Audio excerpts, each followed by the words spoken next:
Tim Taylor and his crew are looking for a submarine that vanished out of thin air. They have their trusty remote-controlled vehicle to check the dark recesses of the sea, but still no luck. But before we start, smash the like button and make sure to subscribe if you haven't, and hit that notification bell so that you won't miss any new stories. Taylor and his crew are frustrated. They bring the vehicle back up and check what it saw. Taylor then sees two strange anomalies in the data. He decided to send down another vehicle to see if his suspicions were true. Taylor and his crew were looking to find the USS Grayback, or SS-208 as was its model number. Just the Lost 52 project had funded to salvage operation so Taylor's team could search for the vessel. The Lost 52 project was an organization dedicated to finding the 52 submarines that were lost during World War II. The Grayback had been missing for nearly 80 years when in 1944 it was posted as lost by the US Navy. Just 2 months before the vessel had gone missing, it had been assigned to combat patrol from Pearl Harbor. This was the 10th mission of its kind that the sub was sent on. Sadly, this would also be its last one. 1 month after being sent out from Pearl Harbor, the sub did send back a message on February 24, 1944. The sub was confirming that it had sunk 2 freighter Tishin Maru and Taiki Maru. The sub also reported that it had hit 2 others.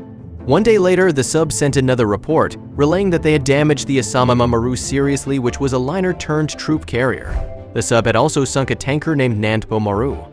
The sub had been gone for 2 days, sinking numerous ships, so it only had 2 torpedoes left. The crew advised base that they were going to resupply at Midway Atoll in the North Pacific. The radio message on the 25th of February would be the last that anyone heard of the sub. Even without the crew sending in radio transmissions, the commanders and Navy officers assumed they would see the sub at Midway Atoll around March 7th. The date flew past and no one had seen the sub anywhere. It never docked at the base at all. Yet a month passed since it was supposed to arrive and still nothing. They decided to report the Grayback lost at sea on the 30th of March, 1944, along with her 80 crewmen.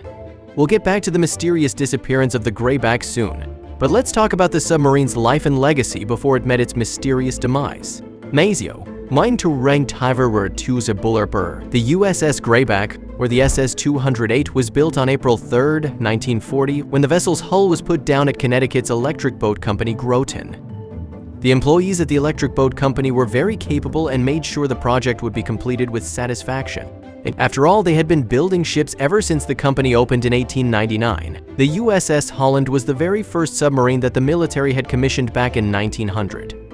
Electric Boat Company built 85 subs for both the US Navy and the British Royal Navy, so the company was commissioned to build another 74 submarines during World War II. One of these submarines was the Grayback. 12 Tambor-class submarines were built, and our submarine was one of them.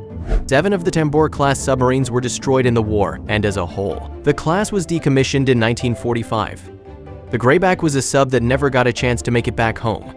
After the Grayback was finally completed, she weighed over 2,410 tons and was 300 feet long from stern to stem. The vessel was 27 feet wide at her widest point and at full speed could move at around 20 knots. When the vessel was submerged, things changed. The sub could move at 99 knots and could stay underwater for 2 full days. The range of the sub was 12,500 miles before it would have to get back to base. The Grayback had cutting-edge submarine technology at the time. She was propelled through the water by 2 giant propellers that were turned by 4 electric motors, which were powered by 4 diesel engines. The vessel was officially only supposed to have 60 men aboard with 54 crew and 6 officers. But in 1944, the day that the submarine disappeared, it was carrying 80 men aboard.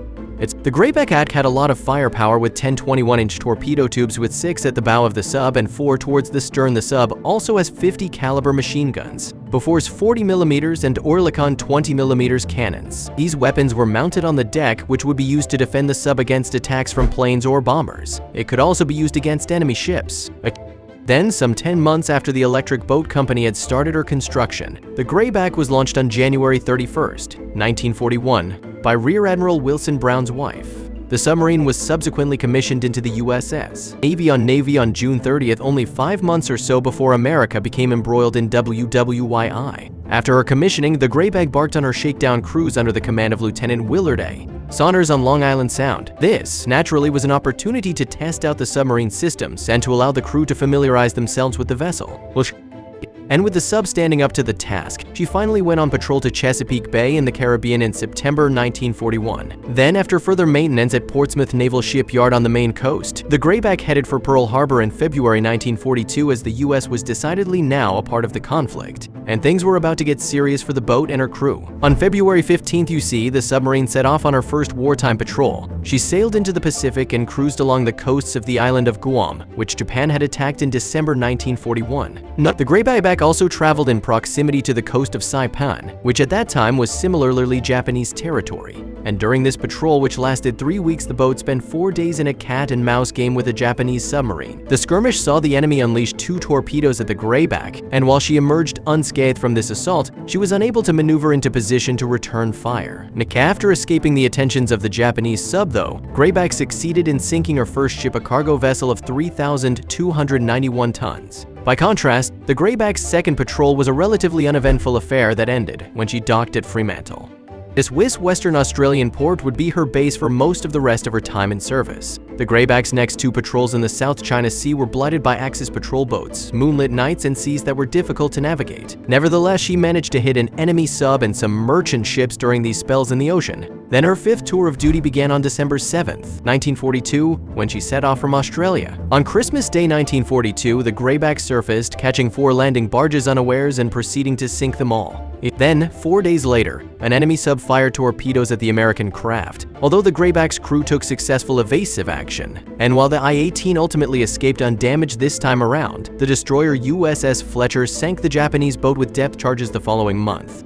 All her 102 crewmen perished as a consequence. And during this 5th tour, moreover, the Grayback carried out a daring rescue operation. 6 Americans who had been aboard a wrecked Martin B-26 Marauder bomber were stranded at Munda Bay on the Solomon Islands. 2 of the submarine's men therefore went ashore after dark and found the airmen, while the Grayback went on to dive at dawn in order to escape the attentions of Japanese planes.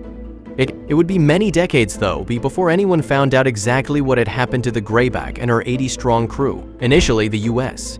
Navy believed that she had sunk beneath the waves at around 100 miles to the southeast of the Japanese island of Okinawa. Yet, as it was later discovered, this assumption was based on data that included a crucial error. The information that the Navy had relied upon, came from records that had been kept by the Japanese. As it turned out, though, a single digit in a map reference had been wrongly transcribed when the relevant document was being translated. Consequently, the Grayback was actually far from the location that had been assumed over the years. On the search for the sub, the ocean explorer got in touch with Japanese researcher Yutaka Iwasaki and asked him to comb through the files of the Sasebo base that had been used by the Japanese Imperial Navy during WWII. The records there included daily radio updates from Nahan Okinawa Awa Island, which had been the site of a Japanese naval air facility. So Iwasaki duly got to work, upon which he spotted the crucial single-digit error. This mistake had been made in the transcribed version of a report that had been radioed into Sasebo from Nahan February 27, 1944, just a couple of days after the Grayback had reported back to base for the last time. And the relevant Japanese message detailed an attack by a Nakajima B-5N bomber that had taken off from an aircraft carrier.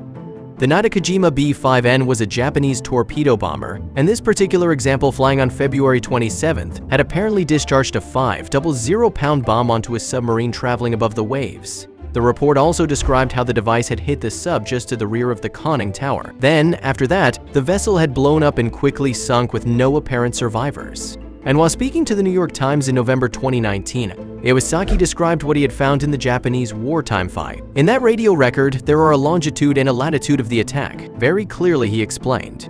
Armed with this new, accurate information, Taylor felt that there was now a realistic chance of locating the wreck of the Grayback. And amazingly, the Lost 52 project team did indeed find the lost submarine, whose hull was almost entirely in one piece even after several decades had passed.